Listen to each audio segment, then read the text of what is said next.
Fala, Renatão, como é que você tá, meu amigo? Muito trabalho hoje, correria, dando aula. A situação hoje foi Isso, complicada. Rio de Janeiro isso, homem. chuvoso. Pois é, cara. A Pois chuva é, me pegou na rua na hora que eu tava voltando de casa, mas enfim, pois é, cara. não precisei tirar o meu bote inflável da mochila, consegui chegar são e salvo.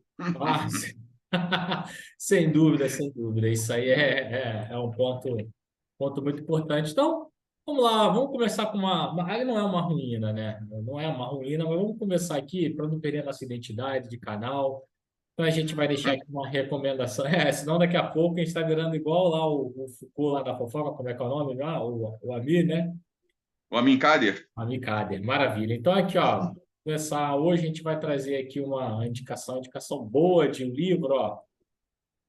Tem indicação sua, né, Renato? Ó, é um livraço isso. também. Li ainda tanto na graduação de História, quanto também pós-graduação, depois da graduação, que eu estou querendo dizer, já descansado ali um pouco. Então, o livro é esse, né, do Luiz Felipe de Alencastre, grande personagem, o autor aí. Sigo ele no Twitter. Aliás, se ele quiser, inclusive, se divulgar aqui o canal, fica à vontade, hein? Mas aí o nome do livro é O Trata dos Viventes, que é um livro basicamente, né, a formação do Brasil no Atlântico Sul. Olha, Atlântico Sul, né? Tu vê que não tem nada de novo essa nomenclatura, né? Que já é um livro já publicado já. Vê aí a edição na tua. Você está com a cópia em mão, meu querido? Vê quando é que foi a primeira Tô, edição aí.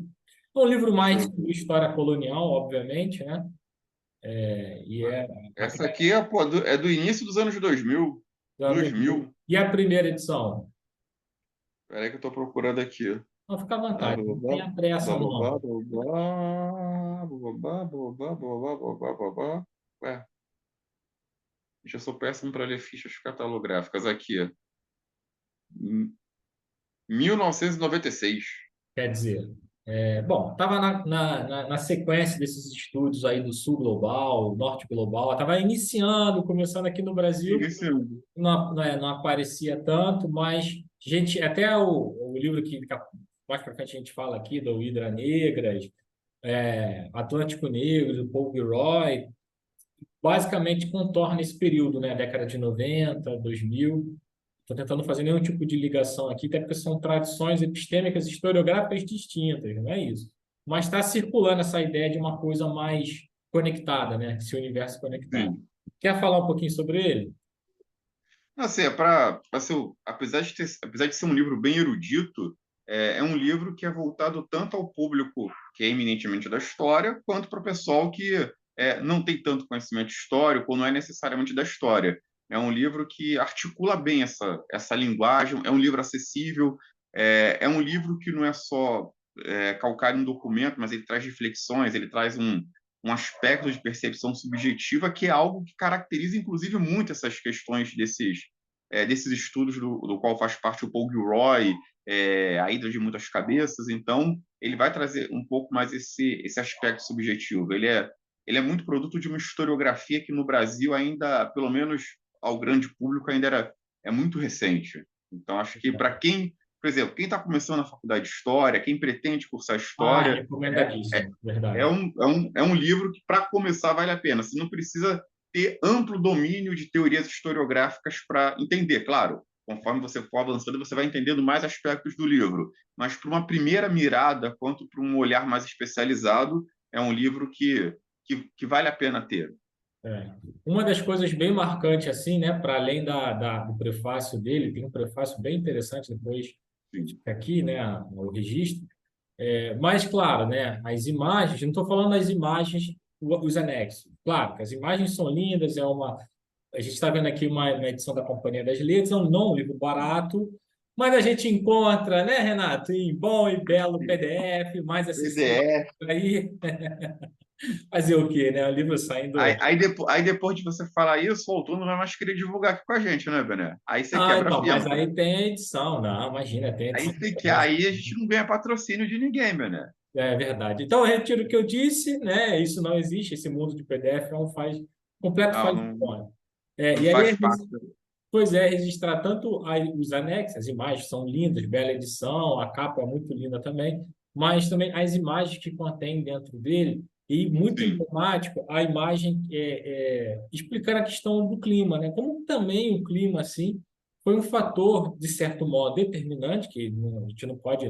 Não estamos aqui defendendo o determinismo climático, em hipótese alguma, mas é um fator muito importante, ainda mais aqui do período colonial, a partir do século XVI, tem grande relevância. Então, ele tem uma imagem dentro que eu estou aqui de cabeça lembrando, ele faz justamente qual foi o papel dessa circunstância do clima no Atlântico, justamente que teria propiciado ali não só o descobrimento, a chegada dos portugueses ao Brasil, mas todo esse tráfico, né? Essa conexão por via sim. marítima, né? E como isso ajudou. Então, ele coloca uma imagem bem grande, assim, explicando o papel da alta pressão, o que é uma alta pressão, como é que ela funciona, as chamadas asas, né? São os anticiclones subtropicais do Atlântico Sul.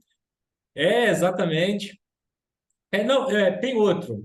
É um mapinha mesmo da região do Brasil. O mapa não está colorido, ele está em cor de caneta assim. Está numa dessas páginas, e aí a gente, bom, enfim, na parte dele. E eu achei isso muito interessante. O papel desse sistema, né, que atua aqui geralmente é sobre o verão, atua com muita força, sobre o Atlântico e chega, inclusive, sobre o Rio de Janeiro. As altas pressões, para que você não saiba, para quem não saiba, né? Ela impede a formação de ciclo de chuva, então, para a navegação, ela é muito boa e ela faz justamente ela gira no sentido anti-horário, né? Então, isso para quem vem do sentido exatamente ao norte, acaba chegando até aqui para a gente. Eu posso aqui compartilhar, inclusive, ó que maravilha, nós estamos aqui, então, temos utilizar os nossos recursos, né? Que a gente paga muito caro por tudo isso aqui, então tem que utilizar. Então, aqui, olha só, posso até colocar aqui no mapa, acho que isso é até um dado relevante, não é tosco, não, ó. Relevante até esse site aqui de meteorologia, a gente consegue ver ó, essa asa atuando aqui, ó.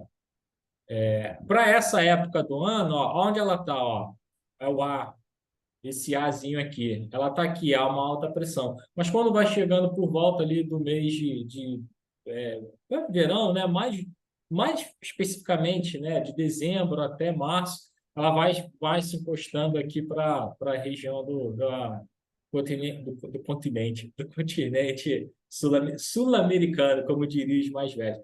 Isso ajuda, então ele coloca isso eu acho isso fantástico, né? E faz essa leitura como isso teria propiciado essas navegações.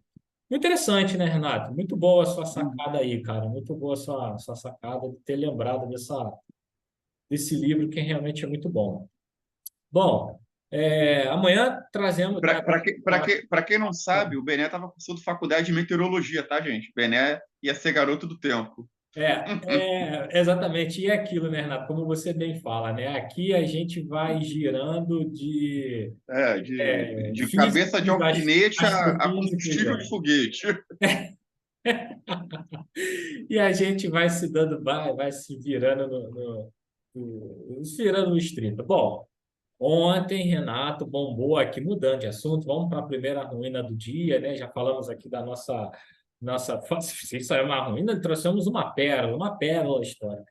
Mas ontem bombou aqui, vamos voltar para o cenário político, que isso também faz parte da história. Mas ontem bombou na internet aí a fala, portanto, do Dino, do Flávio Sim. Dino, que é Dino Vingador. Dino Vingador, exatamente.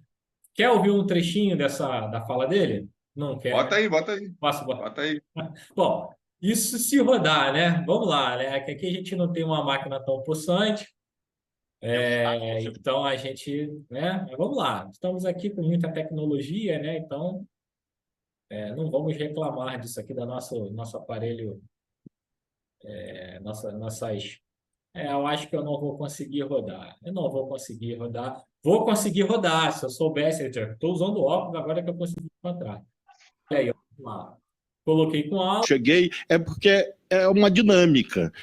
Como o senhor sabe, as pessoas se deslocam. Eu não estava Você está ouvindo, Renato? Tô ouvindo. e me desloquei e cheguei. Então não adianta pegar trechos de entrevistas para pescar contradições inexistentes. Não está vendo? Ele está batendo o senador Marcos Duval. Ele está falando, ele foi convocado para falar. O popular SWAT de Taubaté. Exatamente. Ser na sua mente. Na verdade, o que acontece? Eu não estava lá. Eu fui avisado e cheguei. Aí o senhor pergunta, o presidente Lula foi avisado? Claro que foi. Quando eu cheguei, eu telefonei para ele. E eu digo na entrevista que o senhor mostrou, claro que ele já sabia. É porque em Araraquara tem televisão. Quando eu liguei ao presidente Lula, ele já tinha visto na televisão. É isso que eu quis dizer, que o senhor cortou ali o vidro, que eu disse, claro que o presidente Lula já sabia. Claro, porque quando eu cheguei, me desloquei, cheguei Aí adiantando um pouquinho aqui, tá longo, hein, Flávio Dino? Vamos nas suas lá, hein? redes sociais, aí eu não posso ir na sua rede social, do Flávio eu vou.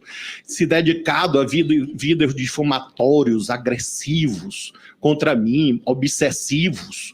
É bom o senhor refletir sobre isso, porque eu sou senador da República, sou ministro de A Estado, cara dele aí, ó. e estou disposto a enfrentar esse debate em qualquer lugar. Não precisa o senhor ir para a porta do Ministério da Justiça fazer vídeo de internet. Porque se o senhor é da SWAT, eu sou dos Vingadores. O senhor conhece Capitão América?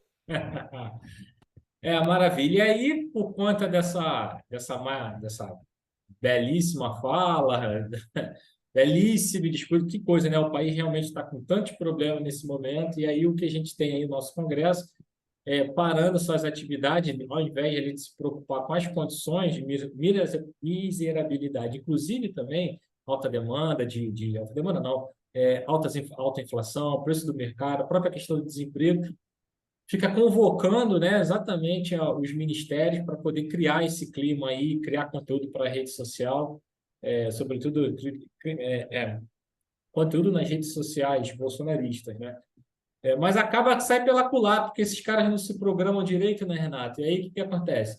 Acaba que cria. O que acontece é o seguinte: semana sim e outra também, o Flávio Dino está almoçando e jantando nessas comissões.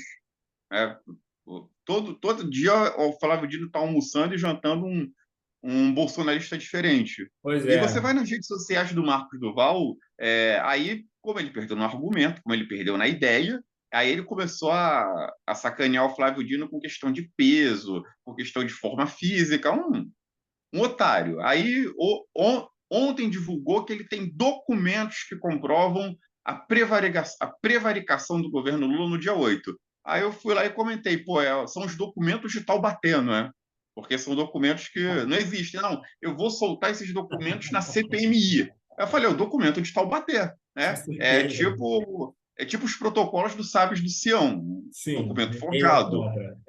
Eu fiquei lembrando daqueles filmes do Hitchcock que as tramas mais estapafúrdias giram em torno de documentos que ninguém sabe quais são, de onde vêm, para que servem. Todo filme do Hitchcock que você for ver, você vai ver lá, não, é que tem uns documentos. Esses documentos vão girando a trama, vão acontecendo coisas estapafúrdias e no final das contas ninguém acha os documentos.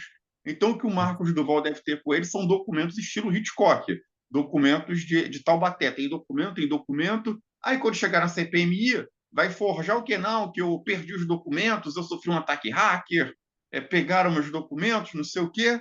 Sabe, isso impede com que o governo, é muito difícil para o governo formar uma agenda positiva quando os bolsonaristas estão se organizando justamente para isso, para criar esse tumulto nas comissões. É o Flávio Dino, é o Silvio Almeida, toda semana eles inventam de convocar alguém. O problema disso tudo é o seguinte: é engraçadíssimo, é um espetáculo ver o Dino, ver o Flávio Almeida dando um coió nesses caras. Mas como a esquerda, como o governo, de uma forma geral, não tem um bom engajamento nas redes sociais, isso acaba servindo só para esses caras. Se o governo tivesse bom engajamento nas redes sociais, esse circo acabava. Mas como o governo não tem, eles se sentem à vontade para ficar criando esse tumulto, esse clima de instabilidade, não rende nada, não se aproveita nada, além dos memes, das brincadeiras, mas aí eu faço uma crítica ao governo. Quem começar tem mais engajamento nas redes sociais. Essa semana eu vi um estudo, uma pesquisa, dos deputados que mais têm engajamento nas redes sociais, 95% são bolsonaristas. Então, o governo tem que começar a criar umas estratégias de comunicação mais eficazes. Que enquanto não criar, a gente vai se divertir em CPI, CPMI, o que for, mas isso não vai reverter para a gente. Vai nas redes sociais do Marcos Duval, vai nas redes sociais desses caras que tomam um coió lá, que ali é uma bolha à parte, um universo à parte. O cara dá a entender de que ele levou vantagem, de que ele tem argumento, de que ele tem documento, que ele tem isso, que ele tem aquilo. Tudo porque o governo não tem engajamento nas redes sociais. Eu acho que precisa ter isso para que esses circos aí, essas palhaçadas, onde só eles são os palhaços, acabe logo. E mais, né, Renato? Eu acho que agora estão ampliando aqui, eu não vou alongar nessa discussão, porque isso é um tema daqui para frente. Um pouco mais para frente a gente pode voltar a falar nisso. Pensar também que os setores, né, dito de esquerda, fora da esquerda, inclusive algumas instituições públicas que produzem conhecimento, me refiro até realmente às universidades, os programas de pós-graduação também, os próprios, enfim, né, as próprias escolas, né, ou então os departamentos, escolas no sentido, né, das universidades, os departamentos, sim, os cursos precisam também aprender a lidar com as redes sociais e precisam também entender que esse espaço aqui é um espaço importante, é um espaço que precisa estar presente aqui, né? Eu sei que precisa manter o exercício presencialmente, ocupar o espaço presencialmente na instituição, mas eu acho que esse é um mundo que não até o princípio, é um mundo meio que sem volta. E que as pessoas cada vez mais, sobretudo no Brasil, passam a ocupar mais. Então, a gente precisa também pensar um pouquinho quais são os papéis das redes sociais, não ter certo pudor, obviamente que depende do conteúdo que vai ser produzido, não estou aqui falando que vai baixar, descer ao mesmo nível, mas eu acho que tem um certo distanciamento. Com a rede social, não me envolvo. Eu sei disso porque a gente conversa muito sobre isso, né? Eu, quando entrei na faculdade, eu ainda fui da geração de professores que tinham ojeriza. Como assim eu vou ter um vídeo no YouTube? Como assim eu terei um perfil no Facebook? Eu não tenho nem um WhatsApp. Estou dizendo que a gente tem que ocupar todas essas redes sociais, né? Isso toma um tempo danado. Agora, não ocupá-las é um problema também grave, né? Eu acho que as eleições do Bolsonaro deixou isso evidente, que esse campo, essa arena de disputa se dava na vida verdadeira, na vida comum, nos espaços que a gente convive, mas também se dava nessa arena virtual e que agora está sendo querendo se discutir bastante aí por conta da PL. Bom, é isso, tá? Eu sei que eu fugi um pouco do tema, mas eu acho que isso tem a ver também, não só com a participação do governo, mas se a gente quer também frear um pouco a disseminação desse fluxo de ideias ligado aí à extrema-direita, ao alt-right, etc., isso é necessário também esse enfrentamento aqui, para além das manifestações de rua, para além de toda atividade de rua que ocorra e associações efetivas, humanas, de verdade, mas as redes têm esse papel também, esse papel fundamental, saber se comunicar aqui, lidar com essa tecnologia. Falei demais, Renato. Algo mais sobre isso? Eu só coloquei essa imagem aí do Globo. Não, vamos para o próximo. Vamos para o próximo, né? Chega, né? Então, beleza. Vamos lá. Deixa eu abrir aqui o próximo. Próximo também, Renato. Então, o próximo é algo realmente que eu queria chamar a atenção. Eu não sei se você vai te pegar de surpresa, mas também se te pegar de surpresa, você se desembola aí no berimbau. E é essa notícia aqui, né? Que está relacionada, inclusive, com a votação do PL, da PL, do projeto de lei, do PL, do projeto de lei, né? Então, diz o seguinte, o Congresso, segundo Lira, abre aspas, né? O Congresso não é adversário nem funcionário, diz Lira sobre o governo Lula. Presidente da Câmara tem criticado a articulação, isso é a revista Veja, né? Se eu não me engano. Tem criticado a articulação política do Palácio do Planalto e voltou a tratar do tema em Nova York após participar do evento da Liga. Então, ele está justamente dizendo o seguinte, que o governo teria, na visão dele, muita dificuldade de articular a base no Congresso. Isso é verdade, isso já era o esperado desde as eleições, desde que saiu o resultado nas urnas. Agora, o que eu queria te deixar como pergunta é, você acha que o Lira não é esse Lira que foi anunciado no passado? Será que ele não tem esse poder todo de barganha? Porque, por um lado, você vê os noticiários, em tese, ele estaria aí aguardando o máximo possível justamente para negociar os cargos de primeiro escalão, enfim, os ministérios, né, a cúpula, né, os ministérios em si. Agora, por outro lado, eu vi comentaristas dizendo que, na verdade, isso estaria demonstrando que o Lira não tem essa capacidade, de fato, de articular. Isso realmente é até um ponto a se pensar interessante. Lembrando que no próprio partido dele, na articulação que teve em torno do projeto de lei das fake news, o próprio partido dele, se eu não me engano, ele não conseguiu maioria no próprio partido dele, né? Então, isso é um sinal alerta, né? Tem que ficar realmente de olho aberto. E, para além da questão do partido do PT, essas coisas, eu acho que o país precisa votar coisas importantes nesse momento, para além também da própria PL da fake news. Quer fazer algum comentário sobre isso, Renato? O Lira, eu acho que fica agora um pouco evidente para a gente que ele está passando por um desgaste político. Eu acho que a imagem do Lira em si está passando por um certo desgaste. Ele não consegue botar literalmente ordem na casa, mas ao mesmo tempo para ele isso é conveniente. A gente não sabe, a gente que está mais de fora, a gente não sabe até que ponto ele está agindo desse jeito para poder barganhar melhor, mais lá na frente. Ele está deixando a coisa frouxa para lá na frente ele arrumar uma forma de tirar vantagem. Eu acho que nesse momento ele não contempla nenhuma possibilidade de tirar vantagem. Tipo, nesse momento ele estaria fazendo, digamos assim, a obrigação dele. E a gente sabe que lá nesse Congresso são poucos os que fazem as coisas só pelo dever, pela responsabilidade. Tem que ter a barganha, a troca, tem que ter o toma lá da cá. Como ele não, eu acho que o problema do Lira, talvez, tirando o desgaste político dele, seja mais no sentido de ele não estar conseguindo arrumar espaço para o toma lá da cá dele. Quando ele conseguir, as coisas podem andar. Enquanto ele não conseguir, vai ficar frouxo desse jeito. Ele tá com um desgaste. Eu acho que ele está também muito expectativa para ver o que vai acontecer com os aliados do Bolsonaro aqui fora, porque isso vai impactar lá dentro do Congresso. Esses aliados bolsonaristas caindo aqui fora vão acabar ditando o que os pró-Bolsonaro vão fazer lá dentro do Congresso. Então, eu acho que o Lira está protelando para não se desgastar mais politicamente e, ao mesmo tempo, esperar o momento dele tirar o dele dali, seja tirar o dele da reta, seja tirar vantagem de alguma coisa que possa surgir ali nesse meio de investigação, prisão, delação. A questão é que o Congresso anda muito barulhento. Como eu falei agora há pouco, construir uma agenda positiva está difícil.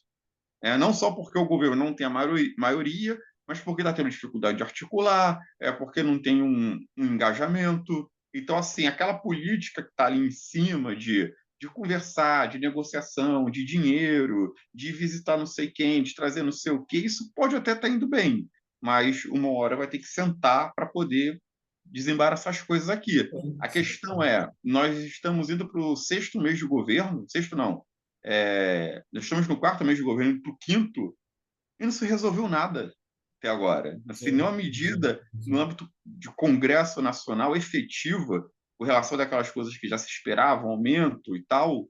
Passou disso, ninguém resolveu nada ainda, sabe? Esse tipo de articulação, um tipo de articulação que se faz no início bem no início de governo, nos primeiros meses, não se decidiu nada. O Congresso é que está funcionando menos do que a gente imagina.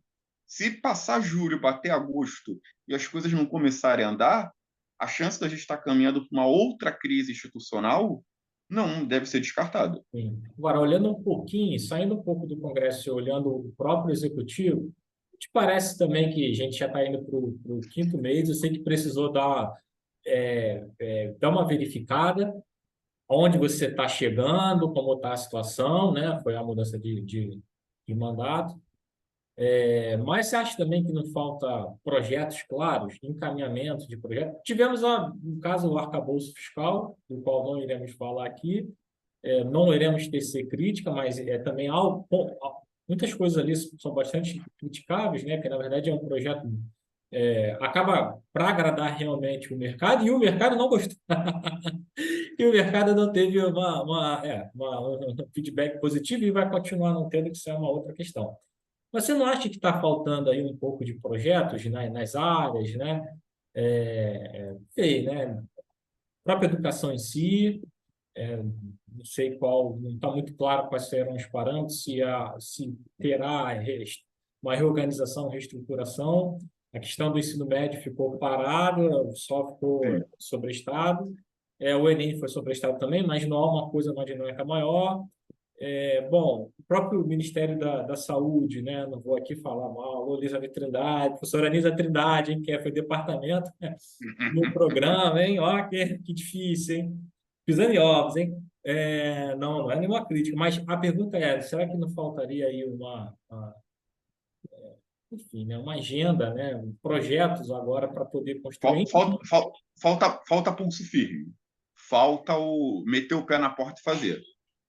E Eu estruturar sei que, como eu você sei, eu falou. sei que a gente vive nesse presidencialismo de coalizão, eu detesto essa expressão, mas na falta de uma melhor vai essa mesmo. Mas eu acho que está faltando um pulso firme, eu acho que está faltando chegar para os aliados, chegar para quem está em cima do muro e falar como é que vai ser, vamos ou não vamos? Eu acho que está faltando esse pulso firme, está faltando literalmente meter o pé na porta e fazer. Eu acho que a fase do projeto, a fase daquela coisa platônica, eu acho que a gente tem que deixar isso um pouco de lado e meter a mão na massa e fazer. Eu acho que falta o pulso firme, falta alguém bater o pau na mesa. Eu, de verdade, assim, sei que é até meio vulgar falar isso, mas tem que bater o pau na mesa e tem que fazer. Acho que tá faltando isso, sabe? Às vezes eu tenho a impressão que o governo ele se sente meio cerceado. O Haddad, ele tá quase assim, já gostei muito do Haddad, mas ele tá, aquelas declarações dele sobre a Shine, Amazon, não sei o quê, ele tá um Paulo Guedes polido, sabe? É muito nhenhenhê, muito... Eu acho que... Porque, cara, olha só, se a gente for parar para pensar, eles podem ter a maioria, a oposição, eles só têm maioria e engajamento. Eles não têm necessariamente uma articulação concreta. Eu acho que tudo que você bate ali voa barato. Então, acho que o que está faltando mesmo é um pulso firme do governo e dos aliados. Essa semana, por exemplo, fiquei sabendo que um secretário que estava subordinado ao Silvio Almeida foi demitido por causa de melindre, porque a Janja se reuniu com ele, em vez de procurar primeiro o Silvio Almeida, porque ela reconheceu o trabalho do cara e tal, rolou um melindre e um cara saiu fora. Porra, 4 meses de governo já estão com essas picuinhas já, sabe? Então, assim, é muito ego também, é muito estrelinha, todo mundo quer pagar de sensato, de esclarecido, de iluminista, mas acho que o momento não é para isso não, cara, de verdade. Né? Eu estava também, óbvio, vai ter que ter realmente pulso firme. Estão falando sobre o governo, e você tem uma divergência muito grande na Câmara e tal. Eu sei que é uma questão necessária, uma questão política, mas em determinado momento eu entendi muito bem o que você falou. Mas o que eu quis pontuar exatamente, eu acho que me faltam projetos, que resultam, inclusive, em projetos de lei para uma coisa mais ampla, né? Uma mudança realmente mais estrutural que esteja alinhada ali. Isso não me parece estar muito claro. Ok, fizemos a transição, saiu do 4 anos de capeta, então acho que isso já dá-se um Não, já. equilíbrio, sem dúvida, mas agora tem que seguir em frente. Bom, Renato, para terminar aqui, temos aí alguns minutinhos. Trazer aqui, vou encurtar aqui nossa pauta, já que a gente está chegando quase ao final, e vou trazer esse aqui, que eu acho que você tinha até falado para não comentar, mas eu vou trazer. Porque você falou, Bruno, eu não consegui me atualizar dessa informação. A equipe aqui, nossa redação, não me enviou e-mail hoje. Nossos estagiários não nos enviaram, de não enviar Ó, e-mail para a gente explicando. E aí foi o seguinte, eu vi isso no Estadão, eu comecei a rir, eu falei, o que é isso, né? Ó, foto de 2019, com Damares, fez Maurício de Souza, um cartunista. Turma da Mônica, eu nem sabia que ele estava para concorrer à vaga da... essa parte eu sabia, essa parte eu sabia. É, e aí eu fiquei surpreso, fui ler a reportagem depois, né, do Estadão e tal, e aí eu falei, bom, qual a princípio seria o problema? É porque está sendo discutido se é HQ ou não pode ser considerado aí fazer integrar a literatura, esse seria o principal. Justamente, calma aí que daqui a pouco eu vou ampliar e você mostra melhor. Tem coleções aqui, ó. Pois eu acho que pensei que fosse até essa a questão de fundo, mas aí depois, Renato, Não, a questão de fundo não foi essa, não. A treta, pelo visto, foi outros esquemas aí. aí eu descobri essa foto aqui.